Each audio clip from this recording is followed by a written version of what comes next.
എല്ലാവർക്കും ലണ്ടൻ വിശേഷങ്ങൾ എക്സിബിഷനിലേക്ക് സ്വാഗതം. ഇംഗ്ലണ്ടിലെ മനോഹരമായ കാഴ്ചകളും വിശേഷങ്ങളുമാണ് ഈ ചാനലിൽ ഉണ്ടാവുക. നമ്മുടെ ചാനൽ സബ്സ്ക്രൈബ് ചെയ്തില്ലെങ്കിൽ എത്രയും വേഗം സബ്സ്ക്രൈബ് ചെയ്യുമല്ലോ. നമ്മുടെ വീഡിയോകളൊക്കെ പകലാണ് പലതും ഷൂട്ട് ചെയ്യാറുള്ളത്. അപ്പോൾ ഡ്രൈവിങ്ങിന്റെ ടിപ്സ് ആയിട്ടുള്ള വീഡിയോസ് ഒത്തിരി വീഡിയോസ് നമ്മൾ അപ്ലോഡ് ചെയ്തിട്ടുണ്ട് നമ്മുടെ ചാനലിൽ. അതെല്ലാം നമ്മൾ പകല് മാത്രമാണ് റെക്കോർഡ് ചെയ്തിട്ടുള്ളതും അതിൽ പകല് ഡ്രൈവ് ചെയ്തതിനെ കുറിച്ചിട്ടുള്ള കാര്യങ്ങളും ഓരോ സേഫ്റ്റിയും കാര്യങ്ങളൊക്കെയാണ് നമ്മൾ അതിൻ്റെ അകത്ത് പ്രതിപാദിച്ചിട്ടുള്ളത്. അപ്പോൾ അങ്ങനെയുള്ള ഒരു സന്ദർഭത്തിലാണ് കഴിഞ്ഞ ദിവസം പറഞ്ഞേടാ രാത്രിയിൽ വണ്ടി ഓടിക്കുമ്പോൾ നമുക്ക് കൂളായിട്ട് പോവാലോ, അങ്ങനെ അങ്ങ് വളരെ സ്പീഡിലൊക്കെ ഓടിക്കാലോ എന്നൊരു കൂട്ടുകാരൻ പറഞ്ഞു. അപ്പൊ ആ ഒരു ത്രെഡ് അതിൽ നിന്നാണ് ഇന്നത്തെ നമ്മുടെ ഈ വീഡിയോ ചെയ്യാനായിട്ടുള്ള ഒരു കാരണം. അപ്പോൾ എല്ലാവർക്കും സ്വാഗതം. നമ്മൾ ഇന്ന് രാത്രിയിൽ ഒരു ചെറിയ ട്രിപ്പ് പോവുകയാണ്. കുറച്ച് ഡീസലൊക്കെ അടിക്കാൻ വേണ്ടി പോണതാണ്.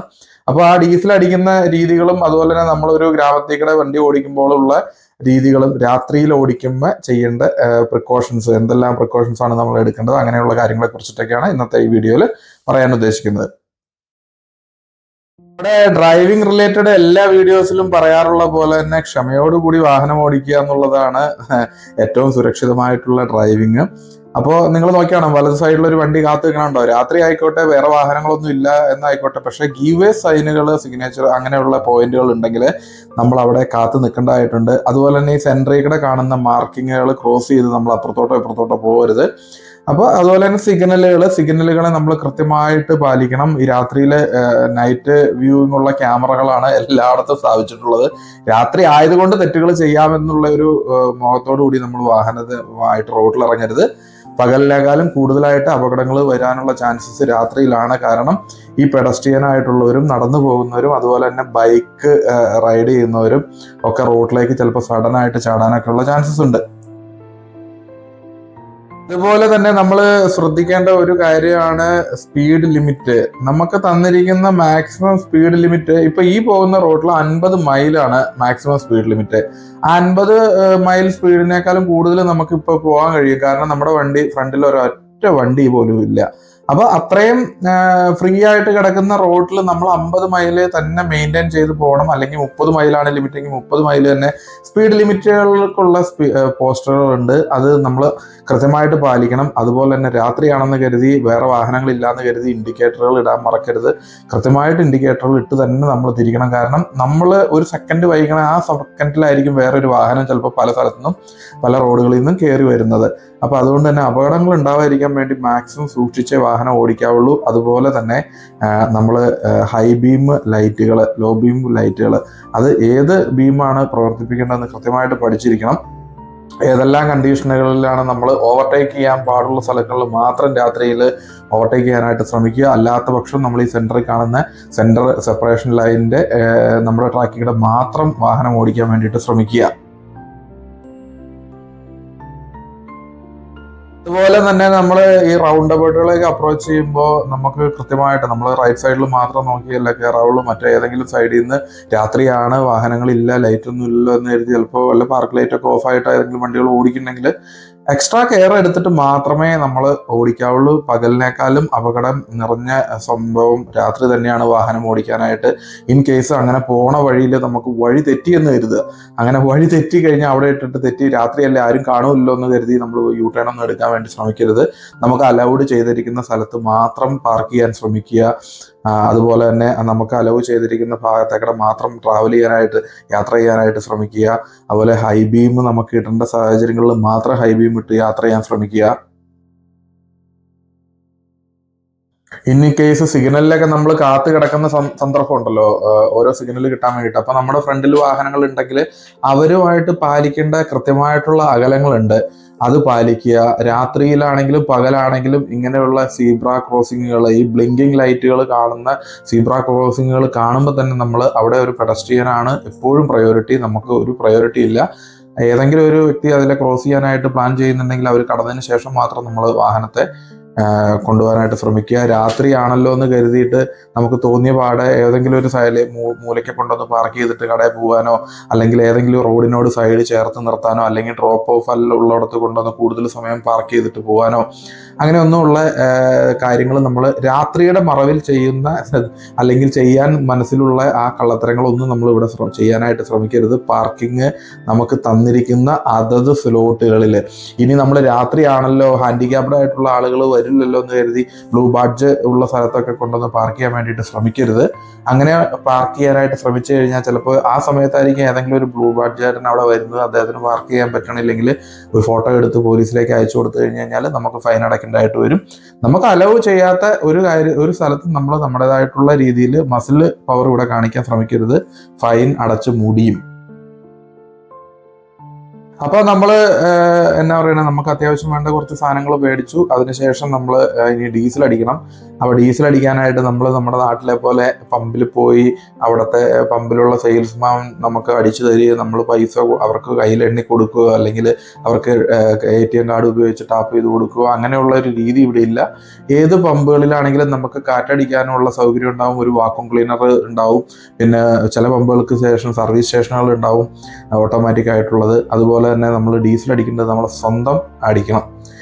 കാരണം വേറെ ആരും അതിൻ്റെ അകത്ത് ഇൻവോൾവ് ആവില്ല, അവിടെ ആരും ഉണ്ടാവില്ല. രാത്രിയൊക്കെ 24 hours വർക്കിംഗ് പെട്രോൾ പമ്പുകളാണെങ്കിൽ പോലും ഒരു സ്റ്റാഫ് പോലും ഉണ്ടാവില്ല. അവിടെയൊക്കെ ക്യാമറ ഓപ്പറേറ്റഡ് ആയിരിക്കും ഫുള്ള്. നമ്മൾ പൈസ കൊടുക്കേണ്ടതും അതുപോലെ തന്നെ മെഷീൻ ഓപ്പറേറ്റ് ചെയ്യേണ്ടതൊക്കെ നമ്മൾ സ്വന്തമാണ്. ഇപ്പോൾ നമ്മുടെ ഫ്രണ്ടിൽ നിൽക്കുന്ന പുള്ളിക്കാരൻ ഡീസൽ അടിക്കാൻ വേണ്ടിയിട്ട് വന്നേക്കണെയാണ്. അപ്പോൾ ഓരോ ഇതിനും ഈ UK മുഴുവനായിട്ട്, ഇപ്പം എൻ്റെ വണ്ടി ഡീസൽ വണ്ടിയാണ്. ഡീസൽ വണ്ടിക്ക് ഒരു കോഡുണ്ട്. ആ ഡീസൽ കേബിളിന് ബ്ലാക്ക് കേബിളാണ് ഈ ഫില്ല് ചെയ്യാനുള്ള ഹോസിൻ്റെ കളറ്. അപ്പോൾ അങ്ങനെയൊക്കെ തെറ്റിപ്പോകാതിരിക്കാനായിട്ടുള്ള കുറേ അധികം കാര്യങ്ങൾ അവർ ചെയ്തു വെച്ചിട്ടുണ്ട്. അതിന് B7 എന്ന് പറഞ്ഞിട്ടുള്ള ഒരു കോഡാണ്. ഡീസലിന് പെട്രോളിന് വേറെ കോഡാണ്. ഇനി വിദേശത്ത് ഗൾഫിൽ എങ്ങനെയാണെന്നുള്ള കാര്യം എനിക്കറിയത്തില്ല. പക്ഷെ നമ്മുടെ നാട്ടിലൊക്കെ ഓരോ ആളുകൾ നിന്ന് ഓപ്പറേറ്റ് ചെയ്യുന്നതുകൊണ്ട് തന്നെ നമ്മൾ അവരെ ഡിപ്പെൻഡ് ചെയ്ത് അവർക്ക് സമയം നോക്കി നിൽക്കണം. അല്ലെങ്കിൽ അതുപോലെ തന്നെ അവർക്ക് പൈസ കൊടുത്തു കഴിയുമ്പോൾ ചിലപ്പോൾ ചില്ലറ ഉണ്ടാവില്ല.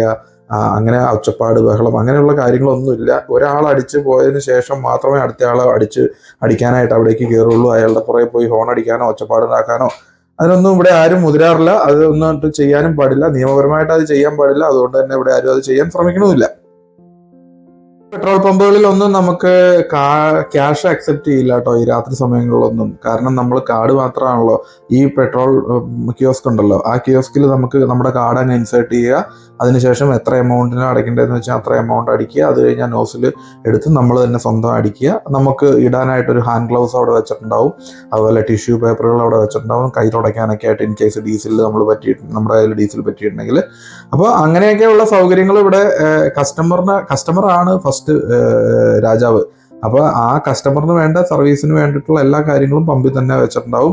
വേറെ ആരും വന്ന് നമുക്ക് സ്പൂൺ ഫീഡ് ഒന്നും ചെയ്തു തരില്ല. നമ്മൾ സ്വന്തമായിട്ട് എടുക്കുക, നോസിലെടുക്കുക, ലിഫ്റ്റ് ചെയ്യുക, അത് അടിക്കുക, അതിനുള്ള പേയ്മെൻറ്റ് കൊടുക്കുക. അങ്ങനെ പൈസ കൊടുത്താൽ മാത്രമേ ഇവിടെ എന്ത് കാര്യങ്ങളും പ്രവർത്തിക്കുള്ളൂ. ഈവൻ നമ്മളൊരു റെസ്റ്റോറൻറ്റിൽ പോയി കഴിഞ്ഞാൽ നമ്മൾ ആദ്യം പേയ്മെൻറ്റ് കൊടുത്ത് ബില്ല് ടാപ്പ് ചെയ്ത് പൈസ അങ്ങോട്ട് കൊടുത്തതിന് ശേഷം മാത്രമേ അവർ ചായ എടുക്കാനുള്ള വെള്ളം ചൂടാക്കുകയുള്ളൂ. അപ്പോൾ അങ്ങനെയൊക്കെയാണ് ഇവിടുത്തെ ഓരോ കാര്യങ്ങളും. ഏതൊരു ഡ്രൈവിങ് നമ്മളൊരു സ്റ്റോപ്പ് ചെയ്തിട്ട് നിർത്തിയിട്ട് വീണ്ടും എടുക്കുമ്പോഴും ഒരു പുതിയ സ്റ്റാർട്ടിങ് ആയെന്ന് കരുതി രാത്രിയാണെന്നെങ്കിലും പകലാണെങ്കിലും നമ്മുടെ എല്ലാ മിററുകളും നോക്കി ആ വണ്ടി സൈഡിൽ നിന്ന് വണ്ടികളില്ല എന്നൊക്കെ ഉറപ്പ് വരുത്തിയതിന് മാത്രം ശേഷം നമ്മൾ മെയിൻ റോഡിലേക്ക് കയറുക. നമുക്ക് തന്നിരിക്കുന്ന സ്പീഡ് ലിമിറ്റുകൾ, ഇപ്പോൾ 40 മൈലാണ് ഇവിടുത്തെ സ്പീഡ് ലിമിറ്റ് ആണെങ്കിൽ 40 മൈൽ തന്നെ പോകാനായിട്ട് ശ്രമിക്കുക. നമുക്ക് ബ്രൈറ്റ് ലൈറ്റ് ഇടേണ്ട സമയം ഏതൊക്കെയാണ്, അതുപോലെ തന്നെ ഈ ടെമ്പററി സിഗ്നലുകൾ വെച്ചിട്ടുണ്ടാവും പല സ്ഥലങ്ങളിലും. ടെമ്പററി സിഗ്നലുകൾ വയ്ക്കാന്ന് പറഞ്ഞു കഴിഞ്ഞാൽ കൺസ്ട്രക്ഷൻ വർക്കുകളൊക്കെ നടക്കുന്ന സമയത്ത് ശരിക്കുമുള്ള ഒരു സിഗ്നലായിരിക്കില്ല.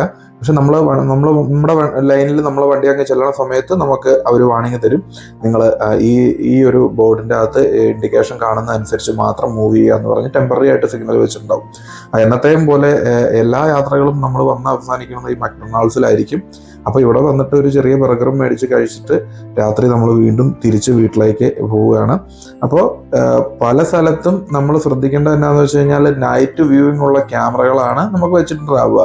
അപ്പോൾ രാത്രിയാണല്ലോ, നമ്മുടെ ഫ്രണ്ടിൽ വാഹനങ്ങളൊന്നും ഇല്ലല്ലോ എന്ന് കരുതി നമ്മൾ അടിച്ച് പൊളിച്ച് ഒരു 50 മൈൽ സ്പീഡിൽ പോകാവുന്ന സ്ഥലത്തേക്കൂടെ ഒരു 100 മൈൽ സ്പീഡിൽ വീശിയെടുത്ത് പാറ്റിയൊക്കെ എടുത്ത് പോയി കഴിഞ്ഞ് കഴിഞ്ഞാൽ അതിനുള്ള ഫൈൻ നമുക്ക് നമ്മുടെ വീട്ടിൽ വരും, ട്രാഫിക് പോയിന്റ് നമുക്ക് കയറും. അപ്പോൾ ഒരു 2 വർഷത്തിനുള്ളിൽ നമുക്ക് 12 ട്രാഫിക് പോയിന്റ് ഒക്കെ കിട്ടിക്കഴിഞ്ഞ് കഴിഞ്ഞാൽ നമ്മൾ വീണ്ടും തിയറി പഠിച്ച് വീണ്ടും നമ്മൾ ഡ്രൈവിംഗ് ടെസ്റ്റ് എടുത്ത് നമ്മൾ വീണ്ടും ടെസ്റ്റിന് വേണ്ടിയിട്ട് അപ്രോച്ച് ചെയ്യണം. ഇപ്പം നമ്മൾ നോക്കിയാൽ കാണാൻ പറ്റും, ഇവിടെ നിന്ന് അങ്ങ് എൻഡ് നമുക്ക് കണ്ണെത്താത്ത ദൂരത്തോളം സ്ട്രെയിറ്റ് റോഡാണ്. ഇവിടെ 30 മൈൽ സ്പീഡിൽ മാത്രമേ നമുക്ക് പോകാൻ പറ്റുള്ളൂ. ഇപ്പം നമ്മുടെ ഫ്രണ്ടിൽ വാഹനങ്ങളൊന്നുമില്ല, നമ്മുടെ പുറയിൽ വാഹനങ്ങളൊന്നുമില്ല. ആ ഒരു കണ്ടീഷനിൽ നമുക്ക് വേണമെങ്കിൽ ബ്രൈറ്റ് ലൈറ്റ് ഇട്ട് ഓടിക്കാം. ഞാൻ ഇത് കാണിക്കാൻ വേണ്ടി മാത്രം കുറച്ച് നേരത്തേക്കാണ് ഈ ബ്രൈറ്റ് ലൈറ്റ് ഇട്ടിട്ടുള്ളത്. നമ്മുടെ നാട്ടിലെ പോലെ ബ്രൈറ്റ് ഡിമ്മ് വല്ലപ്പോഴും അടിച്ചു കൊടുക്കുക എന്നുള്ള ഒരു രീതിയല്ല ഇവിടെ. നേരെ തിരിച്ചിട്ടാണ്. നമുക്ക് ബ്രൈറ്റ് ലൈറ്റ് ഇടാനായിട്ടുള്ള അവസരങ്ങൾ 1 or 2 സിറ്റുവേഷൻ മാത്രമേ ഉള്ളൂ. അത് നമ്മൾ കൃത്യമായിട്ട് പഠിക്കുക, മനസ്സിലാക്കി വയ്ക്കുക. നമ്മുടെ ഫ്രണ്ടിലോ ബാക്കിലും 2 കണ്ടീഷനിലും, നമ്മുടെ ഓപ്പോസിറ്റ് കണ്ടീഷനിലും വാഹനങ്ങളില്ലാത്ത ആ ഒരു സിറ്റുവേഷൻ വന്നാൽ മാത്രം നമ്മൾ ബ്രൈറ്റ് ലൈറ്റ് ഇട്ട് ഓടിക്കുക. പക്ഷേ ബ്രൈറ്റ് ലൈറ്റ് ഇട്ട് ഓടിക്കുമ്പോഴും അത് ഒഫൻസ് ആണെന്ന് മനസ്സിലാക്കിക്കൊണ്ട് തന്നെ ഓടിക്കുക. ഇൻ കേസ് ഏതെങ്കിലും ഒരു വാഹനം നമ്മുടെ ഓപ്പോസിറ്റോ നമ്മുടെ ഫ്രണ്ടിലോ നമ്മുടെ ബാക്കിലോ വരുവാണെങ്കിൽ വേഗം തന്നെ ആ ബ്രൈറ്റ് ലൈറ്റ് നമ്മൾ ഓഫ് ചെയ്ത് കൊടുക്കേണ്ടതാണ്. അപ്പോൾ രാത്രിയാണെന്ന് കരുതി നമുക്ക് ഈ വളവൊക്കെ അങ്ങേ റോങ് ട്രാക്കിലൂടെയൊക്കെ കയറ്റി ഓടിക്കാം. അല്ലെങ്കിൽ റോഡിൽ നമ്മൾ ഒരു വക മസിൽ പിടുത്തം നടത്തരുത് വാഹനങ്ങളുമായിട്ട്. നമുക്ക് അഭ്യാസം കളിക്കാനുള്ള സ്ഥലമല്ല റോഡ് എന്ന് ആദ്യം മനസ്സിലാക്കുക. യാത്ര തുടങ്ങി ആ യാത്ര സുരക്ഷിതമായിട്ട് നമ്മുടെ വീട്ടിൽ തിരിച്ചെത്തി കഴിഞ്ഞ് കഴിഞ്ഞാൽ ഒരു നല്ല ഡ്രൈവറായി. സുരക്ഷിതമായിട്ട് വേറൊരു ഡ്രൈവർക്കോ അല്ലെങ്കിൽ വേറൊരു യാത്രക്കാരനോ അപകടം പറ്റാതെ നമ്മൾ സുരക്ഷിതമായിട്ട് നമ്മുടെ വീട്ടിൽ നമുക്ക് തിരിച്ചു കൊണ്ടുവന്ന് നമ്മുടെ പാർക്കിംഗ് ബേയിൽ വണ്ടി കയറ്റിയിട്ട് സേഫായിട്ട് ലോക്ക് ചെയ്ത് ഹാൻഡ് ബ്രേക്കും ചെയ്ത് നമ്മൾ പുറത്തിറങ്ങി കഴിഞ്ഞാൽ നമ്മൾ അന്നത്തെ ദിവസത്തെ നല്ല ഡ്രൈവറായി. 10, 20, 50, 100 കൊല്ലം വാഹനം ഓടിക്കുന്ന ഡ്രൈവർ ആയിക്കോട്ടെ, വാഹനം ആക്സിഡൻ്റ് ഇല്ലാതെ കൃത്യമായിട്ട് വീട്ടിലെത്തി നമ്മൾ ആ ഒരു ട്രിപ്പ് അവസാനിപ്പിക്കാൻ സാധിക്കുമ്പോഴാണ് നല്ലൊരു ഡ്രൈവർ ഉണ്ടാവുന്നത്. അപ്പോൾ മറ്റൊരു വിശേഷമായിട്ട് വീണ്ടും കാണാം. അപ്പോൾ ഞാൻ എൻ്റെ വീട്ടിൽ പാർക്കിംഗ് സ്പേസിലേക്ക് എത്തിയില്ല, എന്നാലും നമ്മൾ നമ്മുടെ ബേയിലേക്ക് എത്തി. അപ്പോൾ അതുകൊണ്ട് ഇന്നത്തെ ഈ വിശേഷങ്ങൾ, രാത്രി ഡ്രൈവ് എങ്ങനെയൊക്കെയാണ്, നിയമങ്ങൾ എന്തൊക്കെ പാലിക്കണം എന്നുള്ളതിനെ കുറിച്ചിട്ടായിരുന്നു. മറ്റൊരു വിശേഷവും മറ്റൊരു വീഡിയോയുമായിട്ട് വീണ്ടും കാണാം. അതുവരെ എല്ലാവരോടും ബൈ ബൈ. നമ്മുടെ ചാനൽ സബ്സ്ക്രൈബ് ചെയ്തിട്ടില്ലെങ്കിൽ ഒന്നങ്ങ് സബ്സ്ക്രൈബ് ചെയ്തേക്കുക. കൂടാതെ മറ്റുള്ളവർക്കായിട്ട് നമ്മുടെ ചാനൽ ഷെയർ ചെയ്ത് കൊടുക്കുക. കൂടുതൽ വിശേഷങ്ങളുമായിട്ട് വീണ്ടും കാണാം. ബൈ.